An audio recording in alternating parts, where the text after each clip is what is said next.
گاڑی نہیں خریدی پر 4-5 سالوں میں جتنے کی کتابیں خریدی ہیں اتنے کی بڑی اچھی گاڑی آ سکتی تھی. اپنا اپنا شوق ہے. وہ تو ایک عرصہ اس کمرے سے باہر ہی نہیں نکلا. ہم نے بھی کئی راتیں وہاں پہ گزار دی حل میں مبارز کرتے ہوئے.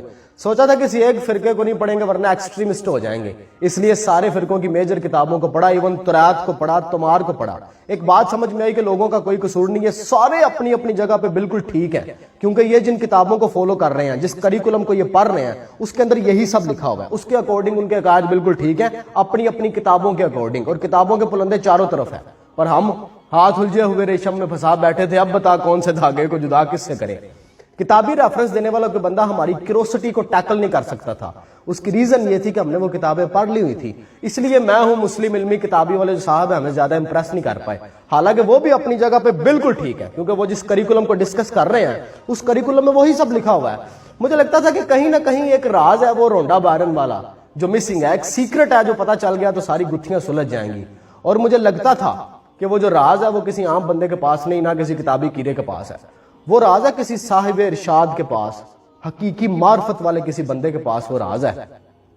علی بن عثمان حجویری کی کتاب پڑھی تو اس سے ایک امید بن گئی. اس میں ایک جملہ لکھا ہوا تھا کہ اے تلاش حق کے مسافر غم نہ کر, جس خدا نے پچھلوں کو نوازا ہے وہ اگلوں کو بھی نوازے گا. تو بڑی امید بندی. پھر اللہ نے مہربانی کی, تجسس کا قرب اور سوالوں کی حیرت اس وقت آ گئی کہ تشکر میں بدل جاتے ہیں جب کوئی صاحب ارشاد میسر آ جائے اور وہ آپ کو لا یخل سوالوں کی اذیت سے نجات دے دے. پھر وہ جب ملے صاحب تو انہوں نے ایک جملے کے اندر ہماری سالوں کی کیوریوسٹی ختم کر دی, سالوں کا تجسس تمام ہو گیا ان کے ایک جملے سے. انہوں نے کہا پتر, حضرت آدم علیہ السلام سے لے کے جناب رسالت مآب صلی اللہ علیہ وآلہ وسلم تک مذہب کا مقصد ایک ہی رہا ہے, اور وہ ہے شناخت پروردگار. شریعتیں بدلتی رہی ہیں, طریقتیں بدلتی رہی ہیں, لیکن دین کا مقصد کبھی نہیں بدلا. خدا کو جاننا, ماننا, اور خدا کے ساتھ ذاتی تعلق بناؤ. اللہ کے ساتھ ذاتی تعلق استوار کرنے کی کوشش کرو.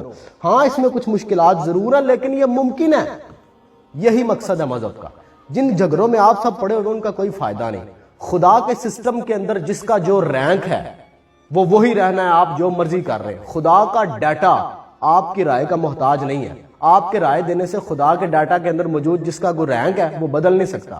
اس رینک نے وہی رہنا ہے. خدا کا سسٹم بڑا سٹرونگ ہے, اس لیے چھوڑیں ان باتوں کو اور خدا کے ساتھ تعلق استوار کرنے کے لیے جدوجہد کریں, اس کے ساتھ محبت کریں, اس کے رسول کے ساتھ محبت کریں.